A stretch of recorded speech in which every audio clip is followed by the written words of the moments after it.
نحمده ونصلي على رسوله الكريم أما بعد فأعوذ بالله السميع العليم من الشيطان الرجيم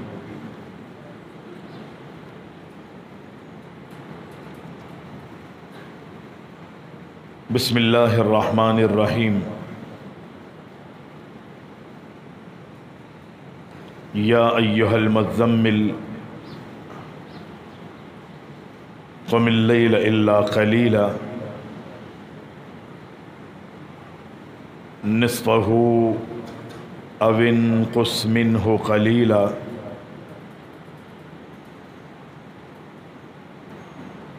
أو زد عليه ورتل القرآن ترتيلا۔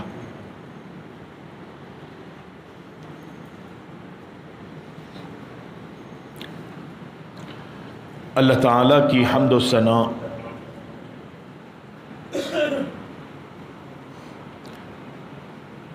اور ہمارے پیارے نبی اکرم الاولین والآخرین شافع المذنبین جناب محمد الرسول اللہ صلی اللہ علیہ وسلم کی ذات گرامی پر لاکھوں کروڑوں اربوں کھربوں میلوں قدموں درود و سلام کے بعد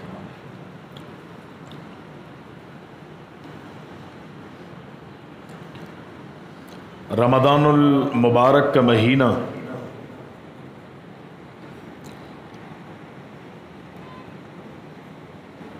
اللہ نے بڑا ہی بابرکت بنایا ہے۔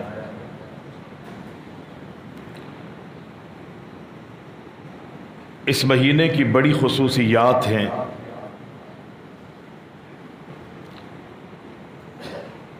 اس مہینے کی سب سے زیادہ اہمیت، فضیلت اور جو بہت بڑی خصوصیت ہے وہ یہ ہے کہ یہ نزول قرآن کا مہینہ۔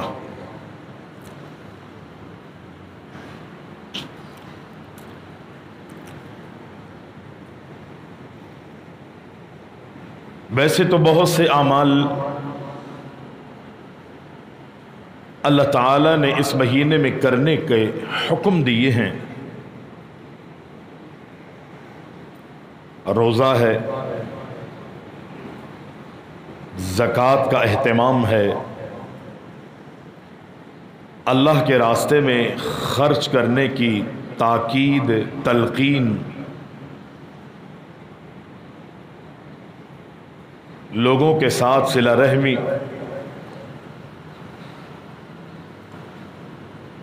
اور روزے کی حالت میں جھوٹ سے، عیب جوئیوں سے، غیبتوں سے، چغلیوں سے، دھوکے دینے سے گریز،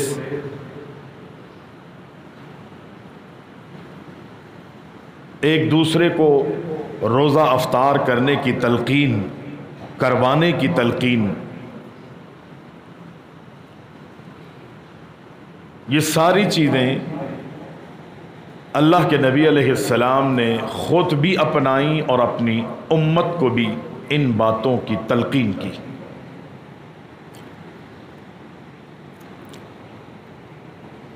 چونکہ یہ نزول قرآن کا مہینہ ہے، اللہ کے محبوب رمضان المبارک کے مہینے میں جہاں دیگر اعمال کا اہتمام کرتے تھے، ایک اس مہینے میں خصوصی یہ اہتمام ہوتا تھا کہ اللہ کے محبوب قرآن مجید کثرت سے پڑھتے تھے۔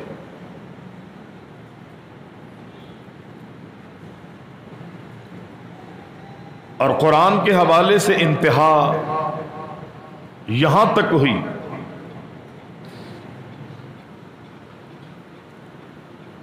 کہ عام طور پہ عام دنوں میں اللہ کے نبی کائنات کے امام علیہ السلام پر آسمان سے قرآن لے کر جبریل آتے تھے، لیکن رمضان کے مہینے میں قرآن کے دور کے لیے آتے تھے، قرآن کے دور کے لیے۔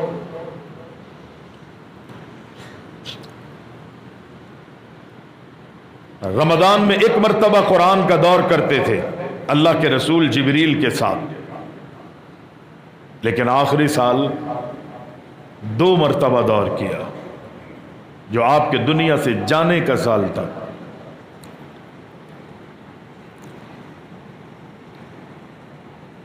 بہت اہتمام کیا۔ اچھا، یہ جو جبریل کے ساتھ قرآن مجید کا دور کیا نا اللہ کے محبوب نے، کیا بس اسی پہ اکتفا کیا آپ نے؟ نہیں،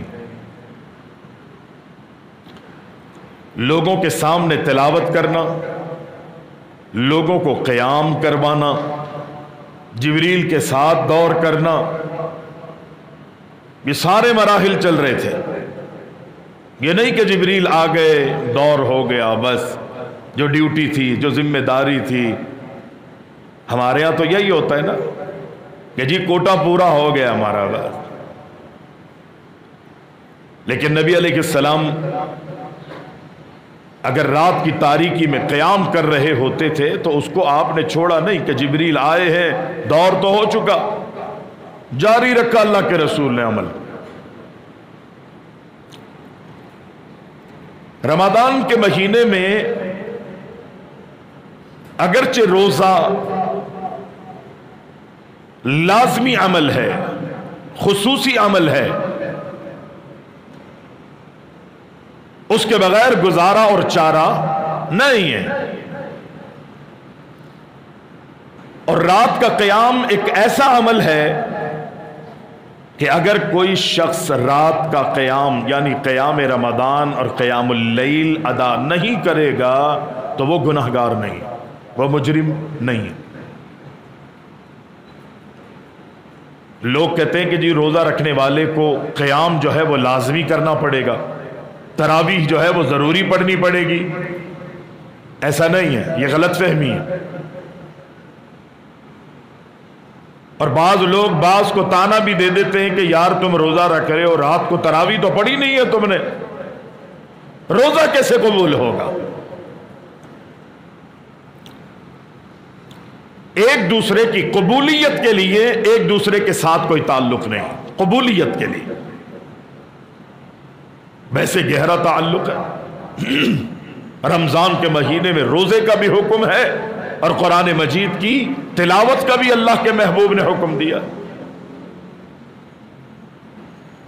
اور اندازہ کیجئے روزہ اگر کوئی چھوڑ دے گا نا، ایک وقت کا روزہ چھوڑنے والا اگر ساری زندگی اس چھوڑے ہوئے جو جان بوجھ کر اس نے روزہ چھوڑا ہے اس کی اگر وہ قضا کرنا چاہتا ہے اور وہ ساری زندگی روزہ رکھ کر بھی قضا کرنا چاہے تو وہ ایک جان بوجھ کر چھوڑے ہوئے روزے کی ساری زندگی روزے رکھ کر بھی قضا نہیں کر سکتا، ساری زندگی روزہ رکھتا۔ لیکن تراویح کے معاملے میں، قیام رمضان کے معاملے میں ایسا کچھ نہیں۔ نبی علیہ السلام نے ترغیب دلائی ہے، شوق دلایا ہے، اجر اور ثواب بیان کیا ہے، لیکن سختی نہیں کی۔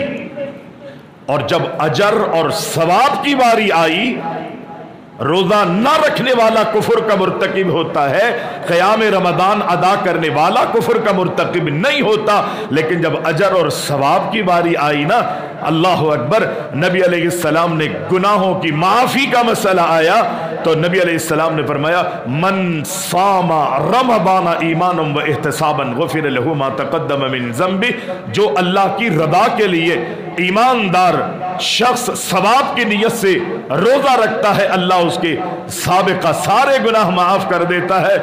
اور فرمایا جس طرح روزہ رکھنے والوں کے گناہ اللہ معاف کرتا ہے اسی طرح قیام رمضان ادا کرنے والوں کے بھی گناہ معاف کر دیتا ہے۔ عمل میں زمین آسمان کا فرق ہے۔ یہاں چھوڑنے والا کفر کا مرتکب ہوتا ہے، روزہ چھوڑنے والا، لیکن قیام چھوڑنے والا کفر کا مرتکب نہیں۔